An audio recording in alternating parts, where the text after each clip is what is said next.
முடியவில்லை கிடைக்கவில்லை.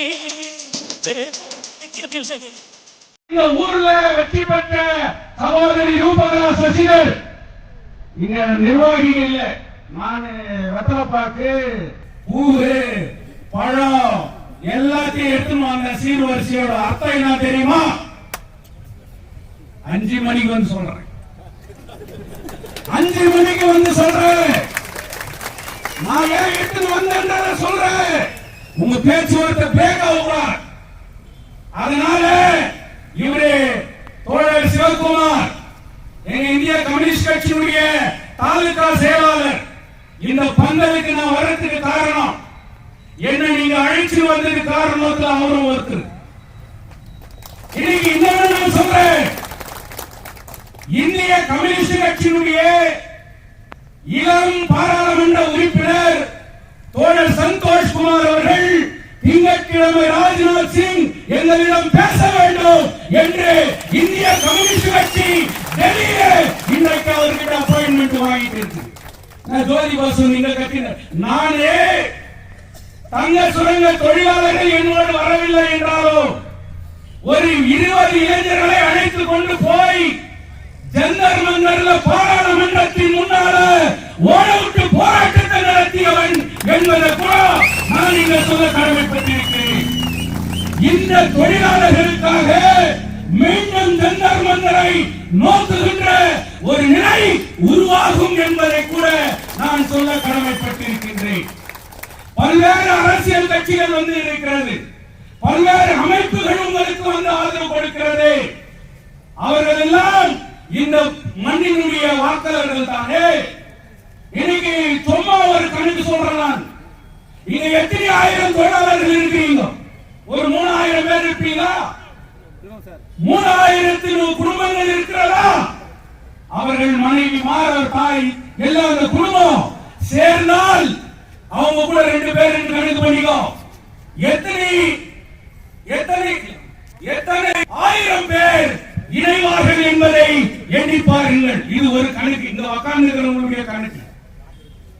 இங்க வந்து உங்களை ஆதரிச்சு இருக்கக்கூடிய அனைத்து அரசியல் கட்சிகளும் அவங்க ஒரு 100 பேரை 200 பேரை கூட திரட்டின்னு வரட்டும். இந்த ஊர்ல 3000 ஆட்டோ இருக்குது, ஒரு 1000 ஆட்டோ இன்னைக்கு இந்த போராட்டத்திற்கு ஆதரவா வெளியே வரட்டும். தினப்பயணிகள் 10,000 15,000 பேர் சர்வசாதாரணமாக ஒன்று திரண்டு மிகப்பெரிய போராட்டத்தை ஆர்ப்பாட்டத்தையும் இந்த ஊரிலே நடத்தி காட்ட முடியுமா முடியாதா? அடுத்த கட்டம் இதெல்லாம் பந்தல் போட்டு இங்க உட்காந்துறாங்க, 1 மணி 1.5 மணி நேரம் சாப்பிடுறாங்க, வீட்டுக்கு போயிடுறாங்க. மேனேஜ்மெண்ட் இன்று மாலை தெரியும் அடுத்த கட்ட நடவடிக்கை என்ன என்பதையும் நீங்கள் புரிந்து கொள்வீர்கள். போராட்ட முறைகள் மாறும், போராட்ட விதங்கள் மாறும். மாறுகின்ற போதுதான் உங்களுக்கு ஒரு நிரந்தர தீர்வு கிடைக்க வேண்டும் என்று நான் சொல்ல கடமைப்பட்டிருக்கின்றேன். தயவு செய்து இது உங்களுடைய புலி உயர்வு போராட்டம் என்று நீங்கள் நினைத்து விடாதீர்கள். தங்க வயல புலி கஷ்டிக்குது. ஏன்னா இந்த ஊர்ல 10 வருஷம் பிஜேபியா இருந்த சம்பைக்கு காலகட்டத்தில் கூட, அவங்க அம்மா இருந்த காலகட்டத்தில் கூட, அவங்க எம்எல்ஏவா இருந்த காலகட்டத்தில் இப்படிப்பட்ட போராட்டங்கள் நடக்கல. இப்ப இருக்கிற சகோதரி ரூபகலா அவர்கள் கடந்த 5 ஆண்டுகள்ல இப்படிப்பட்ட ஒரு போராட்டத்தை அந்த அம்மா பார்க்கல. ஆனா அவங்க அப்பா கே.எச். முனியப்பா பயங்கரமான போராட்டங்களை பார்த்தவர் அவர். இந்த அம்மா அவர்கிட்ட கேட்கணும், இப்படி உட்காந்துக்கிறாங்க, அடுத்து என்ன அவன் இந்த கேஜிஎஃப் காரனுங்க எப்படி, இந்த மைன்ஸ் காரன் எப்படி, அவங்க புள்ளிங்க எப்படி அப்படின்றதெல்லாம் நீ கேட்டு தெரிந்து கொள்ள வேண்டும். என் ஊர்கார எம்எல்ஏவா இருந்தா, என் லைன்கார எம்எல்ஏவா இருந்தா, என் ரத்த எம்எல்ஏவா இருந்தா அப்ளிகேஷன் கொடுத்து போட்டோ எடுத்து பேஸ்புக்ல மெசேஜ் போட்டு வீட்டுல தூங்கி இருப்பானா? சிஸ்டர் 5 o'clock வரைக்கும் உனக்கு டைம். நான் உன்னை அன்போட கேட்கிறேன், பாசத்தோட கேட்கிறேன். தாய் குலத்தை, பெண்களை மதிக்கின்ற ஒரு வளர்ப்புல வந்தவன் என்ற முறையில நான் சொல்றேன். 5 o'clock திருப்பி நான் இங்க வரேன். நான் ஏன் உங்களுடைய ஸ்டாண்ட நீங்க டிசைட் பண்ணு. எங்களுடைய பிரதிநிதி நீங்க, எங்களுக்காக பேச வேண்டியவங்க நீங்க, எங்களுக்காக குரல் கொடுக்க வேண்டியவங்க நீங்க. உங்க தலைமையில 1 மணி நேரம் இங்கே ஆர்ப்பாட்டம் நடந்தால் என்ன நடக்கும் என்பதை நீங்கள் உணர வேண்டும். இது ஊர் 1000 ஏக்கர் வாங்கிட்டேன். கர்நாடகா அர்பன் டெவலப்மெண்ட் இண்டஸ்ட்ரியல் வந்து இடம் ಬೌನ್ಸಿಂಗ್ போட்டுக்கிறேன். ಇಂಟರ್ನ್ಯಾಷನಲ್ ಕಂಪನಿ ಎಲ್ಲ ಬರ್ತದೆ, ಎಲ್ಲರಿಗೂ ಕೆಲಸ ಸಿಕ್ಬಿಡ್ತದೆ, ಎಲ್ಲರೂ ನೀವೆಲ್ಲ ಕೋಟ್ಯಾಧಿಪತಿಗಳಾಗ್ಬಿಡ್ತೀಯ ಅಂತ பேசிட்டு நம்ம இருக்கிற இண்டஸ்ட்ரியே காலியாகிறது. இருக்கிற தொழிலாளர்களுடைய வேலை வாய்ப்பு நசுக்கப்பட்டு வருகிறது. இவர்களுக்கு நிரந்தர மாற்று என்று நீங்கள் போராடினால் உங்களுக்கு இந்த ஊரிலே சிலை வைப்பார்கள். இவர்களுக்கு நீங்கள் வேலை வாய்ப்பை, உத்தரவாதத்தை நீங்கள் ஏற்படுத்தினால் உங்களுக்கு கடவுளாக நினைப்பார்கள். இவர்களை நிரந்தரமாக்கி இவர்கள் மூலமாக தங்க வழியிலே ஒரு வலுவான தொழிற்சாலையை உருவாக்க வேண்டிய கடமை உங்களுக்கு இருக்கிறது. நீ நினைச்சுக்கிற பிரியாணி போட்டா, ஒரு நாளைக்கு சாப்பாடு போட்டா, எங்க தொழிலாளி ஏமாந்து உனக்கு செட் ஆயிடுவான்னு சொல்லிட்டு நான் நினைச்சா எத்தனை நாளைக்கு பிரியாணி போடுவது தெரியுமா? இந்த ஊர்ல ஒவ்வொருத்தரும் நினைச்சா எத்தனை நாளைக்கு பிரியாணி போடுவாங்க தெரியுமா? பிரியாணிக்கு ஆமா அவங்க ஸ்டைல் அது. ஏன்னா அது அப்ளை பண்ணி எம்எல்ஏ ஆயிட்டாங்க. யார் அப்ளை இந்த சேம் ஃபார்முலா. உன் ஃபார்முலா ஃபெயிலியர். உன் ஃபார்முலா இனிமே நடக்கிறதில்ல. அதனால தயவு செய்து நீ போன் பண்ணணும் இகேடபிள்யூக்கு. நெகோசியேஷன் ஸ்பீட் பண்ணி, நெகோசியேஷன் மூலமா சால்வ் பண்ணி, நீ வந்து மும்முனை பேச்சு மேனேஜ்மெண்ட் யூனியன் கன்சலேஷன் ஆபீசரோட ஒரு அண்டர்ஸ்டாண்டிங் அக்ரிமெண்ட்க்கு வா அப்படின்னு சொல்லிட்டு இன்னைக்கு பெமல் ரூபகலா சசிதர் அவர்கள் போன் பண்ணி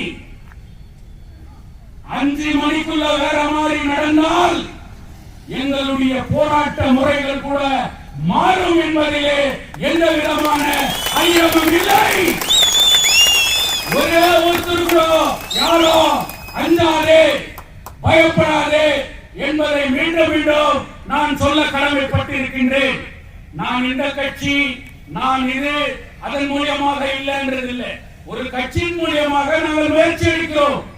ஆனால் உங்களில் ஒருவன் என்பதை நீங்கள் மறந்துவிடக் கூடாது. உங்களுக்கு பாதிப்புனா எனக்கு பாதிப்பு தான். அந்த உணர்வோட தான் இங்க வந்து நாம போராட்டுகிறோம். இந்த பிரச்சனை இதோட முடியவில்லை. என்னுடைய எண்ணம் எல்லாம் என்னன்னா, எக்காரணம் கொண்டும் இந்த போராட்டம் தோல்வியடைய கூடாது என்பதிலே நீங்கள் உறுதியாக இருக்க வேண்டும். அடுத்து இது தோல்வி அடைந்தால் தங்க வயலிலே இன்றைக்கு நீங்க எல்லாம் பிஜிஎம்எல் பசங்க, உங்க வீடெல்லாம் சொந்தங்களா? Next BGML issue start. வீடு சொந்தமாக்குதா? இந்த வீடுகளை சொந்தமாக்கப்பட வேண்டும் என்று கூட ஆணைகள் இருக்கிறது. அதை அமல்படுத்தப்பட வேண்டும் என்பதை தானாக பிஜிஎம்எல் நிர்வாகம் முயற்சி எடுக்க வேண்டும். இந்த போராட்டத்தினுடைய வலிமைதான் அடுத்த கட்ட தங்கவயலுடைய வளர்ச்சியை நிர்ணயிக்கும் என்பதை கூட நீங்கள் முடிவு செய்து கொள்ள வேண்டும். அதனால் தயவு செய்து யாரும் பிளவுபடக்கூடாது.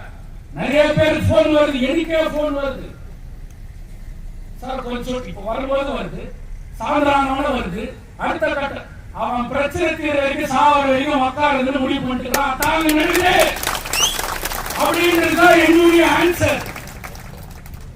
ஒண்ணு நடக்கிறது இல்லை. இன்னும் நீங்க இன்னைக்கு உறுதியோட நில்லுங்க. நீங்க 5 மணிக்கு உங்க தலைவர்கள் வருகின்ற போது, நிர்வாகிகள் வருகின்ற போது ஒவ்வொரு தோழரும் இங்க பந்தலே நிரம்பிடும். நீங்க உங்களுடைய சாலியாரிட்டியை இன்னைக்கு நீங்க காமிக்கணும். போராட்ட முறை நாங்கள் எப்படி என்பதை நீங்கள் எடுத்து காட்ட வேண்டும். இதனால் தான் பர்மிஷனு, அதனால் தான் பர்மிஷனு, அதெல்லாம் ஒண்ணு கிடையாது. 15 ஓட்டு வாங்கிறதுக்கு எத்தனை பர்மிஷன்? லா பர்மிட்டட். உன்னால பர்மிஷன் கொடுக்க முடியாதுன்னு சொன்னா எழுதி கொடுக்க முடியாதுன்னு எழுதி கொடுத்து நான் வாங்கி கொடுக்குறேன். அதெல்லாம் எழுதி பயப்படக்கூடாது. இன்னையோட முடிஞ்சிருமாமே, இன்னைக்கு சாயந்தரம் கேன்சல் பண்ணிட்டு வராம நம்ம பந்தல பிச்சு வாங்கலாம், ஒன்னும் பிச்சு. அதெல்லாம் நல்ல திசை திருப்புகின்ற முறைகளை அவங்க இன்னைக்கு அப்ளை பண்றாங்க. அதனால ஒன்றுபட்ட ஒரு போராட்டத்திற்கு நீங்கள் வழிவகுக்கும். உங்களுடைய பிரச்சனை, நீங்க ஒரு ரொம்ப நியாயமான கோரிக்கை இன்னைக்கு வச்சிருக்கிறீங்க. அப்பாயின்மெண்ட் குவாலிஃபிகேஷன் என்ன? மெடிக்கல் சென்டர்ல இருக்கிறவங்களுக்கு எஸ்எல்சியா. சோ அவங்கதான் குவாலிஃபை. அப்போ அதே குவாலிஃபைடு இப்போ எண்ணெய்க்கு ஒரு நெய்வேலிக்கு ஒரு நியாயமா? அப்போ தமிழ்நாட்டில் இருக்கக்கூடிய மத்திய அரசினுடைய கம்பெனிகளுக்கு ஒரு நிர்வாகமா? அதுக்கு வேற நிலையா? அங்க மாநில அரசு அந்த ஊருடைய எம்எல்ஏ ஒன்றுபட்டு போராடியா? நான் என்ன கேட்கிறேன்னு சொன்னா எல்லாம் ஒண்ணுதான். அப்ப அங்க எப்படி வலிமையா அவங்களுக்கு அப்பாயின்மெண்ட்? நீ 25 வயசுல இருக்கிறவனுக்கு ஒரு அப்பாயின்மெண்ட் அப்படின்னு சொன்னா 45 இயர்ஸ்ல இருக்கிறவங்க எப்படி அந்த காலகட்டத்துல பண்ணுவாங்க? சோ ரிலாக்சேஷன் ஆஃப் தி அப்ளிகேஷன்ல ஒரு ப்ரொவிஷனை கொண்டு வர வேண்டியது நிர்வாகம். அதுக்கு மினிஸ்டர் பாரு, ராஜ்நாத் சிங் கிட்ட பேசலாம். அது போர்டு மீட்டிங்ல டிசிஷன் எடுக்கணும். எல்லாம் கரெக்ட். ஒரு கம்பெனியுடைய MD what is the duty? உன்னுடைய கடமைகள் என்ன? மேனேஜிங் டைரக்டர்னா உட்கார்ந்து யாரனா அப்ளிகேஷன் கொடுத்தாங்க, அதை வாங்கி ஒரு போட்டோ எடுத்துட்டு ராஜ்நாத் சிங் தான் பார்க்கணும், நான் என் கையில் ஆவாதவன், நான் எல்லாம் அவங்க தான் சொல்லிட்டு உட்கார்ந்து ஒரு மேனேஜிங் டைரக்டரா? உன்னுடைய வேலை முறை என்ன? இந்த லெவல்ல ஒவ்வொரு என்ன நடந்து இருக்குது எல்லாத்தையும் பேசி தீர்க்க வேண்டிய ஒரு கடமை அது சிஎம்டிக்கு இருக்குது. நீ கொடுக்கணும் சார், இந்த மாதிரி இந்த ப்ரொவிஷன், இந்த ப்ரொவிஷன் இது மேல நீங்க இன்னைக்கு கொண்டு வரணும் அப்படின்னு சொல்லிட்டு கவர்மெண்ட்டுக்கு ரெக்கமெண்ட் பண்ண வேண்டிய ஒரு சிஎம். அந்த வயசு வித்தியாசத்தை, அந்த ப்ரொவிஷனை ரிலாக்ஸ் பண்ண வேண்டியது யார்? அதனால அப்பாயின்மெண்ட்ன்றது நடக்காது, அப்பாயின்மெண்ட் ஆகாது. அது எப்படி ஆயிடும் அப்படின்ற பேச்செல்லாம் நீங்க விட்டுணும். நடக்கும், அந்த நிலை கூட உருவாக்குவோம் அப்படின்ற உறுதி வேணும். கூலி உயர்வு, பூண்டு விலை எவ்வளவு, வெங்காய விலை எவ்வளவு, தக்காளி விலை எவ்வளவு, பருப்பு விலை எவ்வளவு, எண்ணெய் விலை எவ்வளவு? இன்னைக்கு ஒரு சாதாரண ஒரு திருமணத்துக்கோ கல்யாணத்துக்கோ குழந்தைக்கோ பண்ணன ஒரு கேஜி கேக்கினுடைய விலை எவ்வளோ, ஒரு கேஜி சாக்லேட்டினுடைய விலை எவ்வளோ, இன்னைக்கு ஒரு பிரியாணி கடையில் விற்கிற விலை எவ்வளோ, ஒரு சாதாரண ஒரு சாப்பாட்டினுடைய விலை என்ன, ஒரு கேஜி அரிசியினுடைய விலை என்ன? மேனேஜிங் டைரக்டர் நான் கல்லு மண்ண சாப்பிடுறேன், உனக்கு தெரியாதா? கூலி உயர்வை எப்போ ஏற்றணும், எப்போ விலைவாசி உயர்வு ஏறும்போது அவனுடைய நிலைகளை எப்போ பேசணும், அப்போ ரெகுலர் எம்ப்ளாய்க்கு மட்டும் தான் வயிறு இருக்குது, கான்ட்ராக்ட் எம்ப்ளாய்க்கு என்ன இருக்குது? அப்ப அவனுக்கு பசி இல்லையா? அவன் அப்புன்னு காசு கொடுத்து வாங்குறது இல்லையா? அவன் அந்த நிலையில இல்லையா? யோசிக்கணும். கவர்மெண்ட்ல வேலை செய்யற ரெகுலர் எம்ப்ளாயி சகோதரர்களை கேட்கிறேன், இந்த போராட்டம் வெறும் புலிவேருக்கான போராட்டம் இல்லை. இந்த தங்க வயலுடைய எதிராலும் உன் தம்பி, உன் தங்கச்சி, உன் அண்ணன், உன் பாட்டு, உன் குடும்பம், அடுத்த தலைமுறைக்கு நீ வழிவகுக்கிறதா இருந்தா ஒரு நாள் வேலையை விட்டு வந்து இவங்களோட வர. இந்த ஊரு, இந்த மண்ணு என் ரத்தம் நினைச்சுனா நீ அந்த முடிவை எடு. ஒரு நாள் என்டையர் கமல் பிஎம்ஏ நான் ரிக்வெஸ்ட் பண்றேன், இப்படி நீ பண்ணனா அடுத்த கட்ட போராட்டம் இந்திய கம்யூனிஸ்ட் கட்சியே பிஎம்ஏ அலுவலகத்தை முற்றுகையிடுகின்ற போராட்டத்தை நான் எடுத்து காட்டுறேன். என்ன கைது பண்ணி நீ பார்க்கலாம். தொழிலாளர் நீ இங்கே உட்காரு, பிஎம்ஏ ஆபீஸ் முற்றுகை பண்ற. தொழிலாளி வர்க்கம் ஒன்றுபட்டு நிக்கணும். நீ பிளவுபடுறதுனாலதான் இன்னைக்கு அவங்களுக்கு இந்த மாதிரி கேடுகட்ட நிலைமைகள் இந்த நிர்வாகம் முயற்சி செய்கிறது. அதனால நான் கேட்கிறேன் சகோதரர் மல்லேஷ் பாபு, முதல் நாள்ல இருந்து நீ ஒண்ணு பேசுகிற, ನೀವು ಫಸ್ಟ್ ಹೋಗಿ ನೀವು ಕೆಲಸ ಪ್ರಾರಂಭ ಮಾಡಿ ಅವರು ಮಾತಾಡ್ತಾರೆ. நான் எம்பி இருந்தா என்ன தெரியுமா ஆயிருக்கும்? எம்பி நான் என்னன்னு தெரியாதவர் எம்பி. அந்த போஸ்டுடைய வேலை தெரியாதவர் எம்பி. முட்டி போனா எதிரில CMD. That is the power. That is the power. Constitutional power. நீ நினைச்சா நீ இந்த 7 தொகுதி 8 தொகுதி நீ ஒரு 10 லட்சம் மக்களுடைய பிரதிநிதி. ஆஃப்டர் ஒரு கவர்மெண்ட் சர்வன்ட், ஒரு சிஎம்டி. அவர் வந்து நம்ம ஒரு எம்எல்ஏ லெட்டர் எழுதிட்டு பார்த்து எப்போ கூடுவாங்க, இன்னைக்கு கூடுவாங்க, ஸ்கூல்ல டீச்சர் எப்போ கூடுவாங்க, ஹெட்மிஸ்ட்ரஸ் எப்போ நம்ம உள்ள கூடுவாங்க அப்படின்னு சொல்லிட்டு வெயிட் பண்ணுது. கேவலமா இல்ல? புரட்சிகர பூமி சிட்டிக்கு போட்டு MD mining MD K V Subramaniam இன்னைக்கு அசைக்க முடியாத அன்னைக்கு மேனேஜிங் டைரக்டரா இருந்த பிஜிஎம்எல் ஆட்சி படைத்த கேவி சுப்பிரமணியத்தை அசைக்க முடியாத காலகட்டத்தில் என்னுடைய தொழிற்சங்க தலைவர்கள் சிட்டிக்கு போட்டு கூட்டார். கேவி சுப்பிரமணியத்தை பயந்து ஓடினார்கள். இது தங்கவயலுடைய வரலாறு. லெட்டர் எழுதி நம்மளுக்கு கேட்கலாம். இந்த நம்ம ஊரு நம்ம மக்கள் சொல்றதுக்கு, நம்ம எம்எல்ஏ சொல்றதுக்கு நம்மளுக்கு கேவலம். லெட்டர் எழுதி வெயிட் பண்ணுது. வீட்டுக்கு மணிக்கு நீ வா மேடம், நான் மறக்கல. நீ என்ன சொன்ன? நான் ஒண்டியா போய் பேச மாட்டேன், நீங்க 5 பேர் எங்களோட வரணும். 5 பேரோட வரலன்னு சொன்னா அவன் கூப்பிடலன்னா நான் போக மாட்டேன். 5 மெம்பர்ஸ் யாருன்னு நீங்க டிசைட் பண்ணிடுவாங்க. அந்த 5 பேரோட தான் நான் போவேன். வாக்கு மீறினது யார் மேடம்? 5 பேரோட வரேன்னு சொன்ன நீ யார் போன தனியா? 5 பேர் வந்தாங்க வரேன்னு சொல்லிட்டு யூ ரெஃப்யூஸ். ஏன் பண்ணல? அப்ப நீ என்ன டீலான்னு கேக்குறான். எனக்கு எதுவும்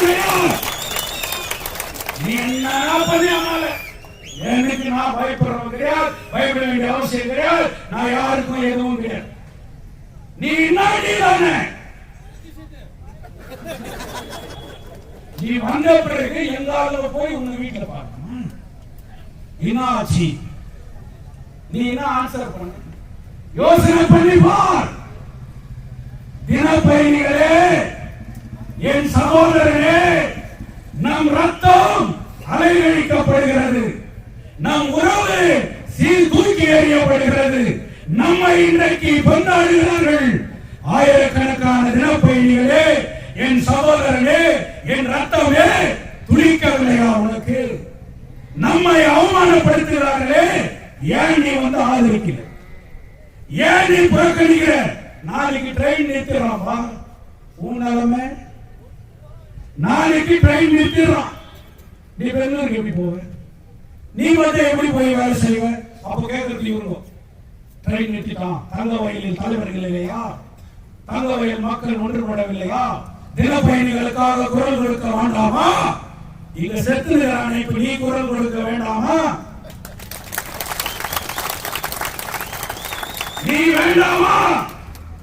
நீ என்ன நினைச்சுக்கலாம்? ஓட்டுக்கு வந்து பிச்சை எடுக்க வேண்டிய அவசியம் எனக்கு இல்லை. நான் வந்து உங்களை நான் விஷயத்தை சொல்றேன். நம்ம ஊரு, நம்ம மண்ணு, இதுதான் என் ஸ்டாண்டு. ஏன் ஏன் தினப்பயணிகளே நிலை எழுதிருப்பார்கள். வீடுக்கு இது மைன்ஸ்ல 9:30 மணி ட்ரெயின், 8:30 மணி ட்ரெயின், 10:30 மணி ட்ரெயின், 11:30 மணி ட்ரெயின். சாப்பி ஸ்டேஷன் இறங்கினோட பக்கத்துல வீடு இருக்குது. சோசா தூங்கிட்டு எர்லி மார்னிங் போயிடலாம் நீ நினைக்கிற. வீடே உனக்கு இல்ல. அப்படிப்பட்ட ஒரு நிலையை பண்ண சசிரஞ்சன். நெக்ஸ்ட் அதான் அந்த ஒரு நிலைமை ஏற்பட்டால், இன்னைக்கு நீ பிளவுபட்டால், நாளைக்கு தங்க சுரங்கத்தில் இருக்கக்கூடிய வீடுகள் மேல சென்சஸ் எடுத்துக்கலாம். தெரியுமா உனக்கு? யாரு 2 வீடு கட்டினுங்களா, யாரு எக்ஸ்ட்ரா கட்டினுங்களா, எல்லாம் போட்டு கொடுக்கறதெல்லாம் நம்ம தான். கேஜிஎஃப்ல எத்தனை ஏஜென்ட் தெரியுமா? டெய்லி கணக்கு கொடுக்கலாம். இந்த லைன்ல இவன் வீடு கட்டினான், இந்த லைன்ல இவன் வீடு கட்டினான். டெய்லி கம்ப்யூட்டர்ல ஃபீட் ஆகிடுமா? அடுத்த கட்ட நடவடிக்கை பிஜிஎம் நிர்வாகம் எடுக்க போகிறது. அன்ஆத்தரைஸ்டு வீலிய காலி பண்ணுன்னு சொல்லி அன்னைக்கு டெய்லி டிராவலருக்கு நோட்டீஸ் வராதா? அப்ப நீ போராட வெளியே வர மாட்டியா? மண்ணின் மைனர்களே எங்கே போட்டீர்கள் கேட்பாரு. அப்ப அந்த பிரச்சனை வராதா? அதனால தினப்பயணிகள் உனக்கு கோச்சி கூடாது. நான் உணர்ச்சிக்காக, உனக்கு உணர்வு வரணுன்றதுக்காக, உனக்கு ரோஷம் வரணுன்றதுக்காக என் சகோதரர் நீங்க அலைக்கழிக்கப்படுகிறாங்க, அவனுக்காக குரல் கொடுக்கவா அப்படின்றதுக்காக நான் இப்படி எல்லாம் பேசுறேன். உனக்கு கூட நான் தான் குரல் கொடுப்பேன். உனக்கு கூட நான் தான் தண்டவாளத்தில் படுத்து போராட்டம் பண்ணுவேன். தயவு செய்து ஒன்றுபட்டு நிலுங்கள். சினிமா டைலாக் மாதிரி வீரசரமா பேசி கை தட்டின்னு போயின்றதுக்காக நான் வரல. எனக்கு தெளிவா தெரியுது அடுத்த கட்டங்கள் நம்மளுடைய நிலை என்ன, ஏதாவது நடவடிக்கைகள் நம் மீது பாய போகிறது. நாம் பிளவுபட்டால், இந்த ஊர் 2 பட்டால் நம்மளுடைய நிலைகள் என்ன என்பதை நான் எடுத்து சொல்வதற்காகவும், நம்மளுடைய போராட்டங்கள் பிளவுபடக்கூடாது என்பதற்காகவும் தான் இவ்வளவு விஷயத்தையும் நான் சொல்றேன். நாளைக்கு சண்டே, இன்னைக்கு 5 மணிக்கு பாசிட்டிவ் ரிசல்ட்டோ ஃபேவரபிள் ரிசல்ட் கேரண்டி வர்றது உண்மை. அடுத்த கட்ட போராட்டம் நாளைக்கு ஒன்றுபட்டு இங்கே போராட்டம் தொடருமே. ஆனால் தினப்பயணிகள் அனைத்து சகோதரர்களும் நீங்கள் இந்த பந்தலிலே திரண்டு இவர்களுக்கு ஆதரவு கொடுக்க வேண்டும் என்பதுதான் என்னுடைய பணிவான வேண்டுகோள். அதனால நீங்க யாருமே கேஸ் ஒரு பக்கம் கோர்ட்ல இருக்குது, ஹை கோர்ட்ல இந்த அப்சர்வ் பண்ணிட்டு, கோர்ட்ல இது இப்படி பண்ணிட்டு அப்படின்றத பத்தி எல்லாம் வந்து நீங்க வந்து சஞ்சலம் ஆகக்கூடாது. நீங்க ஒரு கேஸ் போடுறீங்க கோர்ட்ல, வந்து கோர்ட்ன்றது என்ன? கோர்ட் தான் வந்து ஃபைனல் அத்தாரிட்டி எல்லாம் ஒண்ணும் கிடையாது. இம்ப்ளிமெண்ட் பண்றது கவர்மெண்ட். கவர்மெண்ட் யாரு? நம்ம கவர்மெண்ட்டுக்கு பிரஷர் கொடுக்க வேண்டியது யாரு? நம்ம தேர்ந்தெடுக்கப்பட்ட பிரதிநிதி. கோர்ட் என்ன பண்ண? கோர்ட் தீர்ப்பு கொடுக்குது, அதை அமல்படுத்துறது யார்? அதனால கோர்ட் சொல்லிச்சு மட்டும் நம்ம உட்காரக்கூடாது. போராட்டத்தின் மூலியமாக தான் நீங்க 2 கொடியை கட்டுகிறீங்க. இந்த கொடி எப்படி வச்சு தெரியுமா? நான் செங்கொடி அப்படின்னு நான் பேசுகிறேன். 1882 சிமெண்ட் தொழிலாளர்கள் சிகாகோ அமெரிக்காவில் சிமெண்ட் தொழிலாளர்கள் 24 மணி நேரம், 32 மணி நேரம், 48 மணி நேரம் தொடர்ந்து வேலை செய்ய வேண்டும். அவர்கள் உயிர் போனாலும் பரவாயில்லை என்று அடக்குமுறை சிகாகோ நகரிலே அன்று நடந்த போது தொழிலாளர்கள் எல்லாம் ஒன்றுபட்டு 8 மணி நேரம் வேலை, 8 மணி நேரம் உறக்கம், 8 மணி நேரம் ஓய்வுன்னு சொல்லிட்டு இன்னைக்கு நீங்க பேசுறீங்களே. சட்டம் சொல்லுச்சு ட்ரேட் யூனியன் சொல்லிட்டு 1882 சிக்காகோல அந்த இஷ்யூ ரைஸ் ஆகும் போது அன்றைய ஆட்சியாளர்கள் துப்பாக்கியால் தொழிலாளர்களை கண்மூடித்தனமாக சுட்டார்கள். அவர்களுடைய அந்த வெள்ளை நிறை சட்டைகள் அவர்கள் ரத்தத்தால் அது தோய்த்து எடுக்கப்பட்டது. அது சிகப்பு நிறமாக மாறியது. அந்த சிகப்பு தான் இந்த கொடி. அது தொழிலாளர்களுடைய போராட்டத்திலே ரத்தம் சிந்திய அந்த ரத்தம் தான் இந்த கொடி. அதனாலதான் நான் சொல்றேன், உலகத்துக்கே ஆட்டம் காமிச்சிய செங்கொடி இங்க இருக்குது. இந்த உள்ளூர் ஆட்டம் காட்டாத போயிடும். பாபா சாஹேப் அம்பேத்கர் இங்கே பணமாக இருக்கிறார். அவர்தான் பெரிய பாதுகாப்பு. நேரூரமாக இங்க இருக்கிறார் என்கின்ற ஒரு மிகப்பெரிய பாதுகாப்பு இருக்கிறது. அதனால தங்கவயலில் இருக்கக்கூடிய எல்லா அரசியல் கட்சிக்கும் ஒரு பொதுவான வேண்டுகோளை நான் கொடுக்கிறேன். இந்த தொழிலாளர்களுடைய போராட்டம் ஏதோ வந்தோம் ஆதரிச்சோம் நாம போனோன்றது இல்லை. இவங்க ஒரு சாலிடாரிட்டி கமிட்டியை உருவாக்கி இருக்கிறாங்க.